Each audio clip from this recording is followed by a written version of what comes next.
ജില്ലയിൽ UDF ഭരിക്കുന്ന ഒരേയൊരു ബ്ലോക്ക് പഞ്ചായത്താണ് കണ്ണൂർ.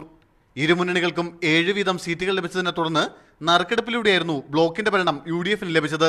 ചാലാട് ഡിവിഷനിൽ നിന്നുള്ള ലീഗ് പ്രതിനിധി KU ഷാദുലി പിന്തുണ പിൻവലിച്ചതോടെ കണ്ണൂർ ബ്ലോക്ക് പഞ്ചായത്തിന്റെ ഭരണം UDFന് നഷ്ടമാകും. ഇതിന് തൊട്ടു പിന്നാലെയാണ് പള്ളിക്കുന്ന് ഗ്രാമപഞ്ചായത്ത് വൈസ് പ്രസിഡന്റ് VK അഹമ്മദും രാജിവെച്ച് പ്രതിഷേധം അറിയിച്ചിരിക്കുന്നത്.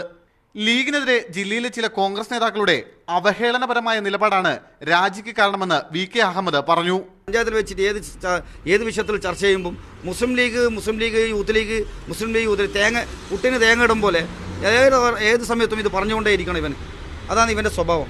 മുസ്ലിം ലീഗിനെ പറഞ്ഞുകൊണ്ടേയിരിക്കണം. അത് സഹിക്കാൻ കഴിയാണ്ടാണ് ഞാൻ ഈ കടുങ്കൈ ചെയ്തത്. UDF ജില്ലാ നേതൃത്വവുമായും DCC പ്രസിഡന്റുമായും ലീഗ് നേതാക്കൾ പലവട്ടം നടത്തിയ ചർച്ചകൾ പരാജയപ്പെട്ടതിനെ തുടർന്നായിരുന്നു രാജി. എന്തായാലും കോൺഗ്രസിനെതിരായി ലീഗിനുള്ളിൽ രൂപപ്പെട്ട അസ്വാസ്ഥ്യം വരാനിരിക്കുന്ന ലോക്സഭാ തെരഞ്ഞെടുപ്പിനെയും കാര്യമായി ബാധിക്കും. മീഡിയ 1 കണ്ണൂർ.